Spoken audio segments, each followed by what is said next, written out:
Welcome to the News Hour. We begin tonight with the Trump administration's crackdown on college campuses. This afternoon, lawyers released cell phone footage showing the arrest of former Columbia University graduate student Mahmoud Khalil. The government is trying to deport Khalil over his role in pro-Palestinian protests at the school last year. The video shows plainclothes officers handcuffing Khalil as his wife, who's 8 months pregnant, pleads for information while talking to their lawyer. Can you please specify what agency is taking him, please? Excuse me. They're not talking to me. I don't know. Federal officials today also announced more moves tied to the Columbia protests, arresting a Palestinian woman who allegedly overstayed her student visa and revoking the visa of an Indian doctoral student who they say advocated for violence and terrorism. Meanwhile, the Department of Education today announced new investigations into more than 50 colleges for alleged racial discrimination, part of President Trump's campaign to end diversity, equity, and inclusion efforts nationwide. They include public universities like Ohio State, Rutgers, and Arizona State, as well as private institutions like Yale, Duke, and MIT. And the announcement comes just 1 month after an administration memo warning schools they could lose federal funding for considering race in admissions, scholarships, or any aspect of student life. For a closer look now, I'm joined by Sarah Brown, senior editor at the Chronicle of Higher Education. Welcome back. Thanks for being here. Thank you. So most of the investigations focus on colleges' partnerships with a nonprofit called the PhD program. What is that? And what exactly is the administration alleging here? So the PhD project is this effort that is designed to get more professors from underrepresented backgrounds into business schools. So colleges, student bodies are much more diverse than they used to be. So about half of undergraduates are students of color. Most faculty members are white. And so colleges have been trying to get more underrepresented groups represented among the faculty.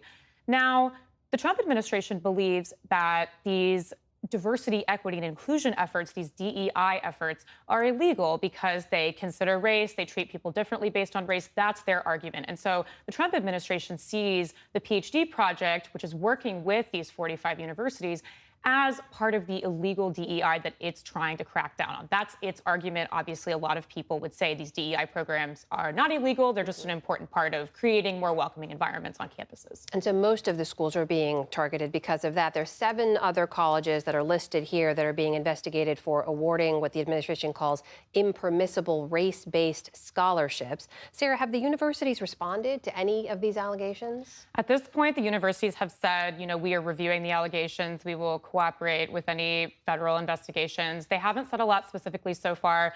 We have seen a range of these scholarship programs targeted in the past. So this has been something going on for some time. And some universities have actually stopped offering certain kinds of scholarships or have changed the way that they are awarded. But, these scholarships typically are designed to help low-income students from particular backgrounds pay for their college tuition. So that's what they've traditionally been designed for, and that's now being targeted by the Trump administration, who believes those efforts are illegal. We've also seen the administration more specifically target Columbia University. That was the site of a lot of pro-Palestinian protests that began after the October 7th Hamas attack and Israel's war in Gaza. This week, the administration canceled some $400 million in federal funding to Columbia. What does a cut of that size mean to a school like Columbia? Yeah, so Columbia does receive a lot more in federal funding than just that $400 million. But just to be clear, it's really impactful. So we've already seen that these cuts are affecting National Institutes of Health research on, for example, opioids, on malaria vaccine. So these are really impactful research projects as the university sees it. And so it's already having an impact. And so, you might think, oh, Columbia is a, university with $1 billion endowment. Can't they just pull from that endowment and backfill this funding? That's not how it works. So for a university like Columbia, even, this is a big deal. We've also seen at Columbia, this is, of course, the headlines about Mahmoud Khalil, because he was a former student there. Federal immigration agents arrested him on campus housing there. He helped to lead some of those protests, and he's a legal permanent resident. They're now trying to deport. We've seen another arrest of a foreign student at Columbia as well. How are our universities now kind of navigating this moment when federal immigration authorities could potentially come onto campus or campus housing and arrest members of their community? Yeah, so this is a new concern for colleges. At least in the past decade, ICE has not regularly carried out deportation activities in these sensitive locations, such as schools and college campuses. So universities have been, for the past few months, their communities are concerned about potential immigration enforcement. Universities have been sending out messages to their communities. Here are the protocols for dealing with ICE.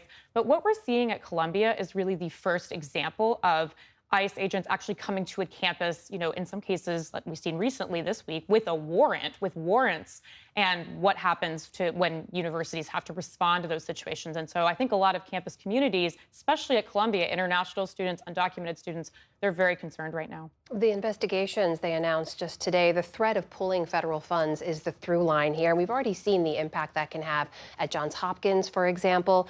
That's a leader, of course, in scientific research. They just announced that they're slashing 2,000 jobs after the university lost more than $800 million in federal grants. Those are unrelated to the efforts to go after DEI programs, though, right?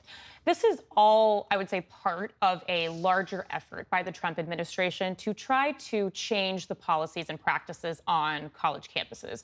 The Johns Hopkins cuts are more related to the USAID situation, and so that is a little bit different, but it's all part of this larger effort by the Trump administration to try to have universities in alignment with his agenda. That's really what is underlying everything that we're seeing here with DEI programs, with these protesters and potential deportations of protesters. That's what we're seeing here. Sarah Brown, senior editor at the Chronicle of Higher Education. Thank you for being here. Thank you.